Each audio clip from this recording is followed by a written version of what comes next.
لا يزال الخير حيا لا يزال إن في الدنيا سلاما وظلال أخبر الأيام أنها في وصال قم بنا وانظر لآيات الجمال.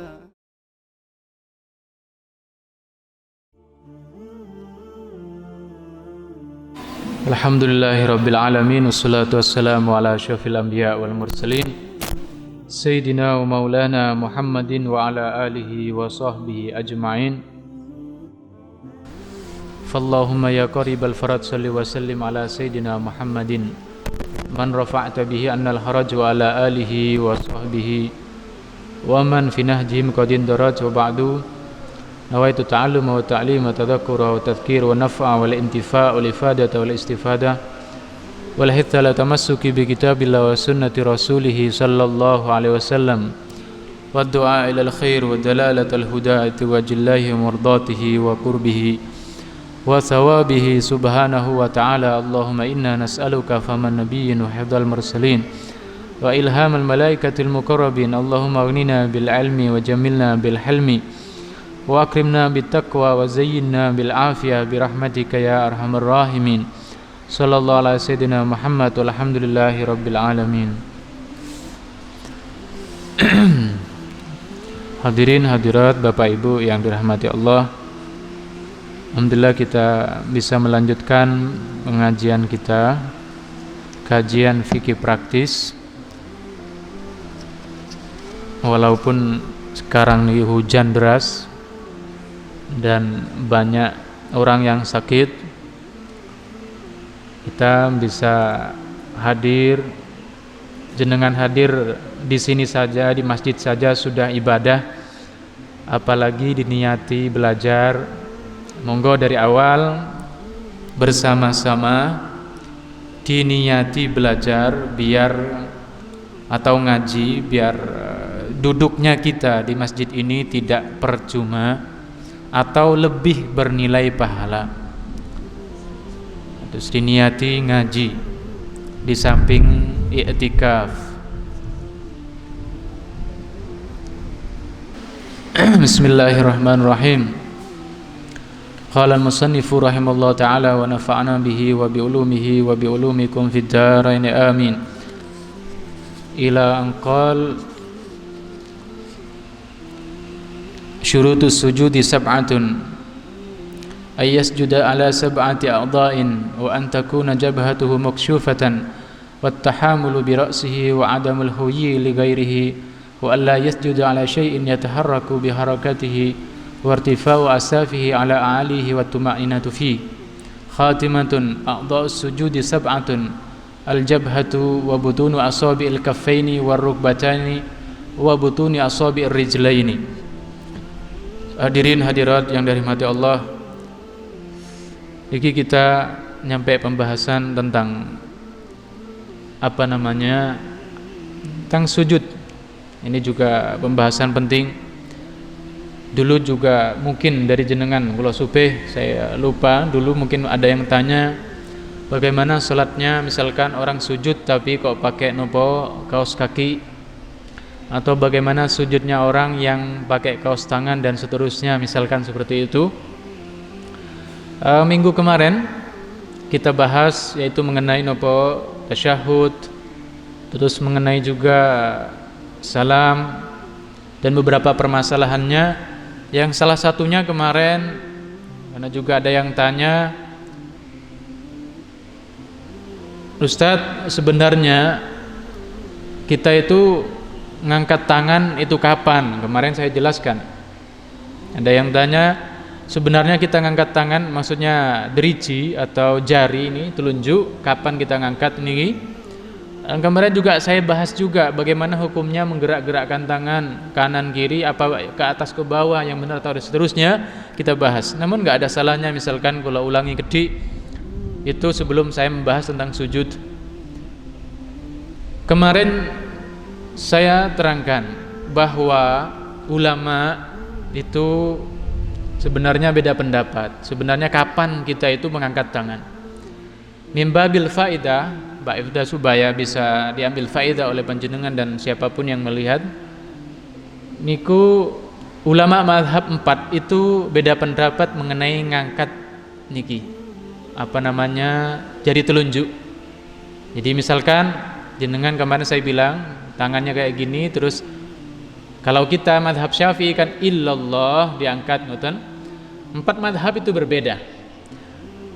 Sekali lagi kalau jenengan tanya mana yang benar Pak, yang benar itu semua, yang enggak benar ya enggak sholat ngoten. Namun kita kan ikut mazhab Syafi'i. Pun sebagai sebuah faedah saya sampaikan bahwa mazhab 4 itu kalau mazhabnya Imam Hanafi, jadi mazhab itu urutannya mazhab Hanafi, Maliki, Syafi'i baru Hambali. Urutan umurnya tertua niku mazhab Hanafi, baru mazhab Maliki, baru mazhab Syafi'i, baru mazhab Hambali. Makanya saya urut dari yang tertua.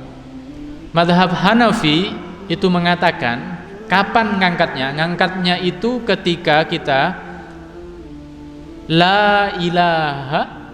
Jadi misalkan gini tangannya, la ilaha diangkat. Ketika illallah turun. Ini mazhab Hanafi. Jadi misalkan asyhadu an la ilaha illallah. Ini Hanafi. Niki mazhab Hanafi. Mazhab tertua. Jadi asyhadu an la ilaha ketika illallah baru ke bawah. Illallah. Ini mazhab Hanafi. Silakan diikuti, enggak apa-apa. Khusus yang ini enggak apa-apa karena ini jenengan enggak mencampur adukan mazhab. Jadi mazhab Hanafi seperti itu. Yang kedua, mazhab tertua kedua yaitu mazhab Maliki. Al-Imam Malik. Itu jenengan disunnahkan ngangkat jari telunjuk mulai dari awal at-tahiyat sampai selesai.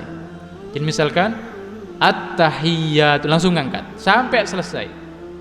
Innaka Hamidum Majid. Assalamualaikum baru. Niki mazhab Maliki. Silakan. Jadi kalau misalkan ada tetangga jenengan, ada orang tiba-tiba sholat dari awal kok ngangkat driji at-tahiyat ini aliran sesat ya, jangan gitu. Wonten dalil iki ya Mbak. Jadi kalau mazhab Hanafi tadi la ilaha illallah turun, la ilahanya naik, illallahnya turun. Kalau niki dari awal udah ngangkat napa atau jari telunjuk. At-tahiyyatul kayak gini. Ini mazhab Maliki. Kalau mazhab Syafi'i seperti yang jenengan ketahui dan kemarin juga sudah saya jelaskan, yaitu napa? Asyhadu an la ilaha illallah. I angkat. Asyhadu an la ilaha illallah. Jangan turun kecuali innaka Hamidum Majid. Assalam baru assalam. Ngoten. Ini mazhab sinten? Syafi'i.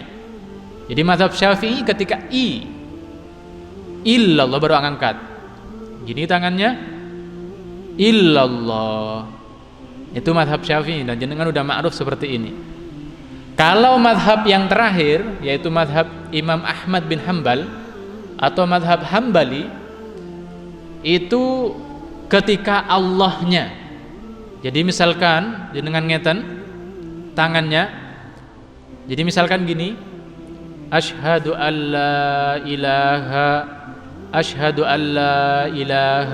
illallah. Berarti Allah niku baru ngangkat.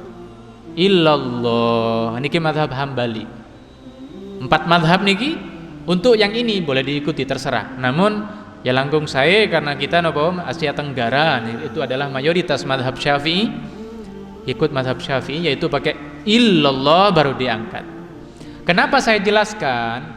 Takut jenengan sak waya-waya ziarah Wali Songo, suatu hari ziarah kemana tiba-tiba lihat orang kayak gitu jenengan gumun, kaget, dikit-dikit sesat dan seterusnya. Saya jelaskan niku. Apalagi misalkan jenengan pergi ke daerah Oman niku, daerah Oman. Di Oman itu saya pernah lihat videonya. Itu kalau sholat ada yang tangannya gini sendakep, jadi tangannya gini. ada yang pas di atas pusar, ada yang di dada, ada yang tegap kayak orang lagi nopo baris berbaris.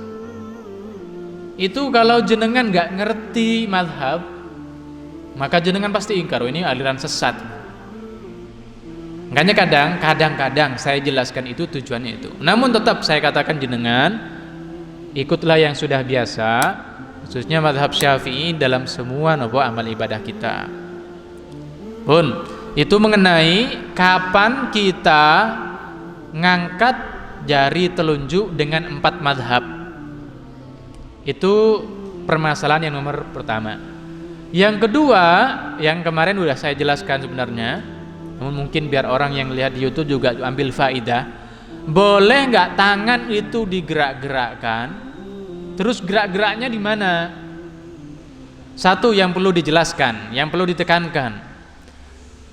Gerak-geraknya itu kata ulama bukan atas ke bawah, bukan gini, dan juga bukan muter.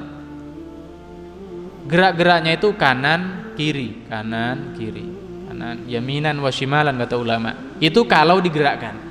Itu yang pertama. Jadi geraknya itu kanan kiri kalau ikut mazhab itu. Yang kedua, berarti boleh apa tidak Ustadz menggerakkan tangan? Ulama beda pendapat.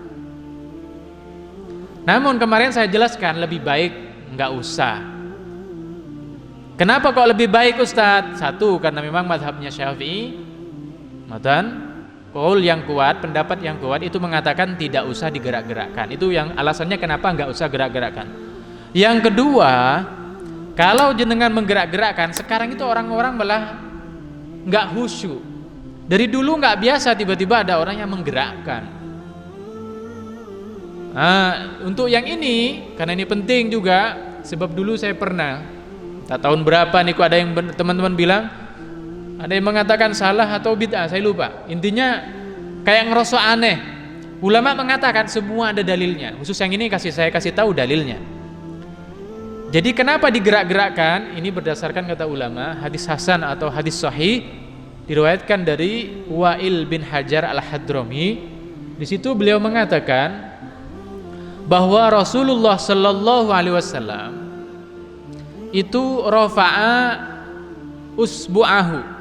Jadi Rasulullah ketika tasyahud itu mengangkat dari jarinya.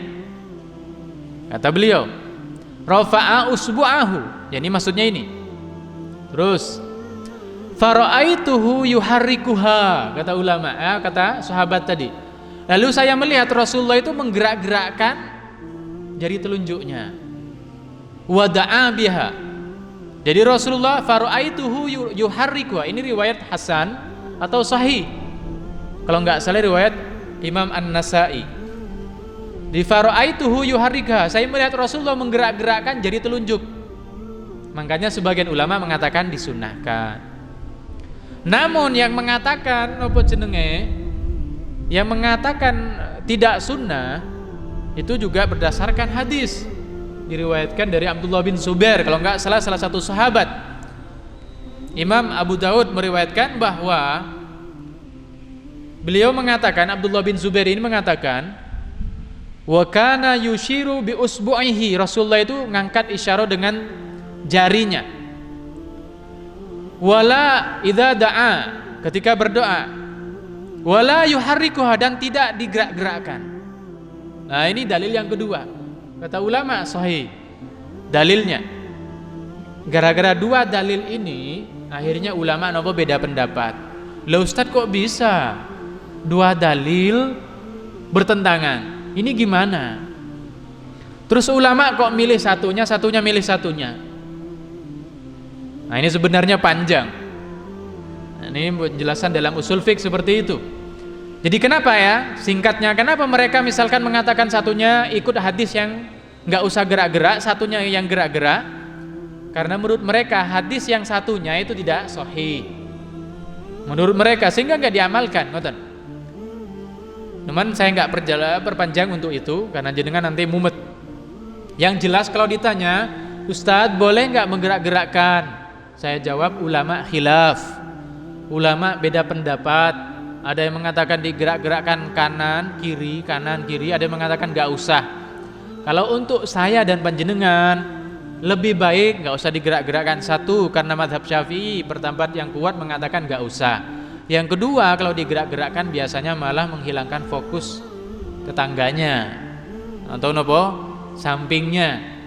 Daripada bikin orang gak khusyuk, ntar malah guyu ngoten, lak repot malah. Opo kok ngentudang tuh ting, ono opo ngarep panggil malah ngoten. Jadi nggak usah aja, nggak usah. Walaupun boleh. Pun. Sekarang permasalahan sujud. Di sini beliau mengatakan sujud itu tidak sah kecuali dengan 7 syarat. 1. Sujud pada 7 anggota tubuh. Atau ketika sujud menggunakan 7 anggota tubuh ini. Kata beliau. Apa saja ntar saya jelaskan karena ini yang agak panjang. Yang kedua, ini dahi ini harus terbuka. Jadi nggak boleh misalkan ibu-ibu misalkan pakai kerudung terus kerudungnya gini ketutup misalkan. Ini yang sering kalau jenengan lihat TV biasanya, wong-wong kuto lek salat rada ngeten. Ini mau salat apa mau guyonan. Jadi kadang nopo kopiahnya sampai nutup niki. Atau ibu-ibu misalkan saking takut kebuka auratnya, takut auratnya kebuka, akhirnya ikatnya sampai ke sini, sampai ke alis. Ini enggak sah sholatnya. Jadi yang pertama tadi harus sujud pada 7 anggota yang akan dijelaskan ntar. Yang kedua, dahinya harus terbuka.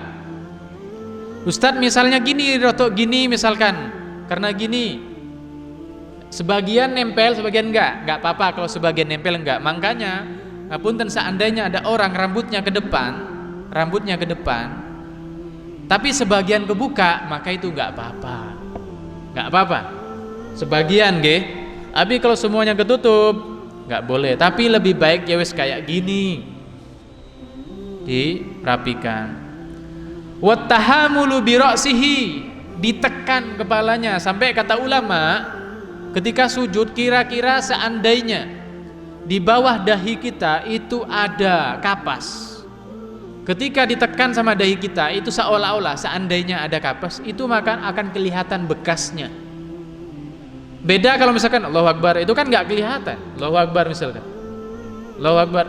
Nah, Allahu Akbar tekan gede bangun. Pun. Berikutnya wa adamul huwi li ghairihi. Ketika turun untuk sujud tidak niat untuk yang lain. Jadi misalkan ada orang berdiri habis sami Allahu liman hamida, belum sujud tiba-tiba lihat nopo duitnya jatuh. Niat sujud gini tujuannya untuk ngambil nopo, turun ke bawah niatnya untuk ngambil duit. Setelah itu sekalian sujud, nggak bisa. Jadi tujuannya misalkan, duit kok jatuh, uang ini kok jatuh, saya ambil. Oh iya sekalian sujud, nggak bisa. Kalau sujud ya niat sujud, jadi harus seperti itu. Niatnya ya turun itu untuk sujud. Turunnya itu niatnya untuk sujud. Berikutnya tidak sujud pada benda yang bergerak kalau kita bergerak. Kalau cowok jarang, yang sering itu ibu-ibu. Misalkan apa namanya ibu-ibu pakai nopo, pakai mukenanya gede banget. Jadi sampai saking gede nih, ini ada di bawah gini, terus jenengan sujudin. Lah ini mukena ketika jenengan gerak kan gerak. Mukena ini ketika jenengan tarik kan juga bergerak. Maka sujud ke mukena yang bergerak dengan karena geraknya panjenengan itu hukumnya tidak sah. Atau kalau cowok misalkan pakai nopo imamah atau surban, pakai surban kok dawa terus disujuti di depannya, karena misalkan di depannya kok ada air, biar nggak basah surbannya diginikan, nggak sah. Kenapa? Karena surbannya tadi nopo bergerak dengan bergeraknya si musolli atau orang yang sholat. Intinya nggak boleh sujud pada sesuatu atau benda yang kalau kita gerak karena nyambung sama kita, nyambung kayak tadi surban atau mukena, kalau kita gerak maka akan gerak juga. Ya kayak gini nih, kalau sujud kayak gini udah sah. Berikutnya wartifa'u asafilihi ala a'ali. Tidak boleh rata.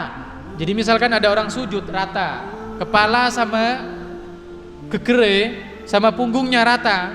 Tidak gini, kepalanya di bawah, terus ini kan apa? Bagian pantat di atas, ini yang benar. Kok tiba-tiba jenengan sujud saking malesnya gini, lurus. Ada itu kadang anak kecil nih, lurus biasanya, lemplok gitu. Itu gimana? Ya nggak sah. Jadi yang atas dikebawain, kan kepala di atas dikebawain, yang bawah itu bagian daerah sini itu dikeatasin. Jadi kayak biasanya. Jadi nggak boleh lurus gini, nggak boleh. Jadi yang tadi kepala benar-benar di bawah, terus bagian pantat di atas gini. Jadi kalau kayak anak kecil itu biasanya langsung lurus, itu berarti tidak memenuhi syarat sujud. Yang terakhir nomor 7, wat tuma'ninatu fi tuma'nina. Yang ini berlaku dalam semua rukun. Harus tuma'nina jelas. Tadi ditekankan juga kalau bukan bisa, wajib ketika sujud seandainya ada kapas di bawah dahi kita, maka kapas itu akan kelihatan bekas dahi kita karena saking ditekan. Dan kalau jenengan bisa gitu, insya Allah kan tumaknina juga. Jadi seperti itu. Jadi syaratnya 1, harus sujud pada salah satu atau pada 7 anggota sujud.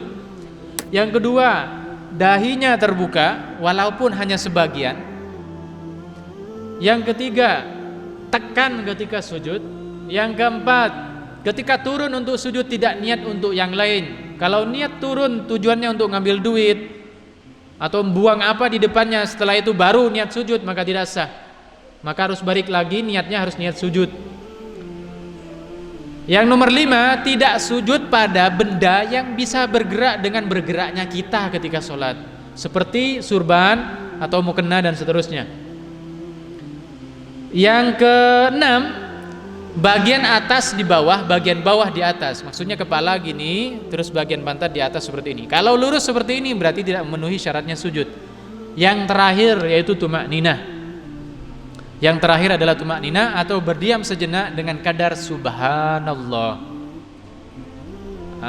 Berkadar dengan kadar subhanallah. Pun berikutnya seperti yang saya janjikan tadi, 7 anggota sujud itu apa Ustadz? Di sini ulama mengatakan 7 anggota sujud itu 1 dahi. 1 dahi. Pun jadi dahi ini saya bilang tadi kalau sebagian ketutup nggak apa-apa. Yang penting sebagian yang lain harus kebuka. Ulama ini ijma, sepakat siapapun yang menutupi dahinya maka dia sholat dan sujudnya tidak sah. Siapapun. Terus gimana hidung Ustadz? Hidung niku hukumnya sunnah. Seandainya ada orang sujud hidungnya nggak kena, nggak nempel, nggak apa-apa. Namun kata ulama, karena sebab ada ulama yang mengatakan wajib, lebih baik kalau sujud itu nempel dahi plus hidung. Makanya dulu ada pertanyaan dari Pak Rukian, bagaimana Ustadz hukumnya orang cadaran ketika sholat atau ketika sujud? Sujud saja, silakan. Yang penting dahinya kebuka. Tapi lebih baik kalau hidungnya juga kebuka supaya nempel. Jadi dahi itu salah satu anggota sujud dan itu wajib. Kalau hidung itu hukumnya sunnah. Itu anggota yang pertama dahi. Yang kedua wabutunu asabi'il kaffaini, bagian dalam 2 epek-epek. 1, 2, 3, berarti udah 3. Bagian dalam tangan, berarti telapak nih. Jadi harus nempel. Ya seperti biasa niku. Enggak harus misalkan jenengan harus sampai segini, enggak usah. Jadi gini ditempelkan kayak biasanya saja, wajarnya, sewajarnya. Anggota yang pertama, anggota sujud, dahi. Yang kedua, berarti telapak tangan 2. Berarti dahi, tangan kanan, tangan kiri, udah 3. Yang nomor 4 dan 5, warrukbatani, 2 dengkul. 2 dengkul. Ada orang sujud, kepalanya nempel, hidungnya nempel, tangannya nempel, tapi dengkulnya di atas. Gimana nih Lek wong tuwek gak iso, lek cah nom bisa aja itu. Gambarkan ada kayak gitu. Saya dulu apa bisa saya bilang orang gitu. Ternyata ulama gambarin. Saking detailnya ulama. Gambarnya gimana? Kata beliau, seandainya ada sur. Sur itu nopo? Sur itu artinya kayak tembok lah. Seandainya ada tembok, temboknya rendah. Temboknya rendah. Terus jenengan kepalanya di situ, itu kan berarti apa namanya? Dengkulnya kan gak nempel, yang nempel cuma kepalanya. Itu kata ulama, seandainya dahi dan hidung itu nempel, tapi dengkulnya gak nempel, misalkan bisa terbang dan seterusnya, terserah, maka nopo tidak sah. Jadi dua dengkul itu harus nempel. Pun dahi, dua telapak tangan 3, dan dua dengkul 5. Ini udah 5 anggota tubuh. Yang nomor 7, wabutunu asabi'ir rijlaini, telapak kaki atau bagian apa? Bagian dalamnya jari jemari kaki, jari jemarinya, bukan kakinya. Kalau kakinya gimana jenengan? Gak bisa. Jadi jari jemarinya itu gini. 2 telapak kaki berarti sudah 7.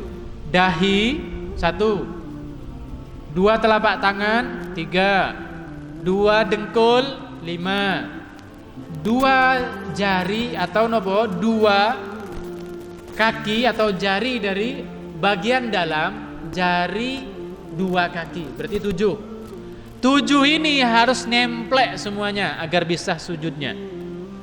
Nah sekarang pertanyaannya, kalau memang kayak gitu Ustadz, bagaimana orang yang sholat menggunakan kaos kaki atau kaos tangan? Khususnya misalkan sekarang orang biasanya tenaga medis, dengan mungkin pernah lihat video itu atau lihat TV, tenaga medis itu ada yang sholat dahinya kebuka tapi tangannya pakai plastik, kakinya pakai sepatu. Kalau nggak pakai sepatu biasanya pakai plastik juga atau pakai kaos kaki. Niki namanya ikhtilafu ummati rahmah. Jadi perbedaan pendapat antar ulama niku rahmah. Jadi kalau ikut pendapat yang kuat dalam mazhab Syafi'i, emang orang yang pakai kaos kaki dan pakai kaos tangan itu sholatnya dan sujudnya tidak sah. Untungnya ada ulama yang mengatakan tidak apa-apa seandainya tangannya ditutup kaos tangan karena dibutuhkan, atau kakinya pakai kaos kaki karena dibutuhkan. Kok sholat pakai kaos kaki? Biasanya kulo dulu juga pernah, ketika saya jadi mahasiswa di IAIN Jember, itu biasanya sholatnya mungkin nggak tahu kenapa dulu saya pakai kaos kaki, mungkin karena takut hilang atau semacamnya, itu saya pakai kaos kaki. Kata ulama, sebagian ulama mengatakan diperbolehkan sholat pakai kaos kaki. Namun kalau tidak dibutuhkan dalam kondisi normal kayak sini sekarang, kayak sekarang ini, lebih baik nggak pakai kaos kaki. Tapi kalau dibutuhkan sak waya-waya, suatu hari kok dibutuhkan harus pakai kaos tangan. Tadi kayak tenaga medis yang menangani nopo corona, orang yang terkena corona itu, atau orang setelah ngajar nggak pengen kaos kakinya dibuka, kata ulama nggak apa-apa. Sebagian ulama mengatakan diperbolehkan. Itulah Bapak Ibu indahnya berbeda tapi tidak jotosan, berbeda tapi saling menghargai. Namun semuanya ulama mengatakan kalau ente ikut madhab Syafi'i ya sudah, amalkan madhab Syafi'i, tidak usah mencerca madhab orang lain. Yang salah itu yang tidak sholat, yang salah itu yang menyalahkan orang lain walaupun sholat, yang salah itu yang menganggap dirinya paling benar dan orang lain adalah yang salah. Itu. Jadi kalau kita tetap berusaha mengamalkan madhab Syafi'i sebisa mungkin, namun kalau suatu hari butuh pindah ke madhab yang lain, tanya ke orang yang alim kalau memang dibutuhkan. Kayak orang lagi haji, itu sangat tidak mungkin untuk pakai madhab Syafi'i, karena kalau misalkan tawaf itu tidak bisa dipisah antara cowok dan cewek. Padahal orang misalkan pakai tawaf itu pakai kain ihram, itu biasanya sulit menghindarkan kulitnya nyentuh orang lain. Kalau ikut mazhab Syafi'i untuk itu ribet jenengan didi nopo keluar wudu lagi mau balik lagi wudu lagi gimana niku. Untungnya kata ulama pas waktu itu karena dibutuhkan diperbolehkan ikut mazhab yang lain. Intinya kalau ada beda pendapat jangan disalahkan. Tapi untuk diri kita monggo sareng-sareng mengamalkan mazhab Syafi'i. Makanya kalau ada apa-apa, ini sah apa enggak Ustadz? Lebih baik bertanya pada yang bisa. Kalau ada sesuatu daripada misalkan terkait hukum, daripada nopo, biasanya kalau orang sekarang itu banyak yang sok tahu, nggak tahu anu dan seterusnya. Padahal itu antara surga dan neraka. Benar dapat surga, kalau ngomong tanpa ilmu maka dapat neraka. Hati-hati. Selain temen nopo, tanyakan pada ahlinya. Kulo kiam mbak, saya sendiri kalau ada apa-apa, misalkan saya berusaha mutola'ah, lihat pendapatnya ulama. Kalau saya nggak menemukan, saya tanya ke guru saya. Kadang tanya ke guru saya yang di Yaman dan seterusnya. Kalau beliau nggak ngerti, ya udah wallahu alam, ya udah nggak saya jawab. Seperti itu. Karena memang harus hati-hati mengamalkan pendapat ulama itu. Walaupun sekali lagi saya bilang bahwa pendapat seluruh mazhab ulama itu benar, namun kita tetap mengamalkan mazhab Syafi'i. Wallahu ta'ala bissawab. Sebelum saya tutup mungkin ada yang tanyakan, kalau enggak saya tutup. Monggo Pak Rukian silakan. Waalaikumsalam warahmatullahi wabarakatuh.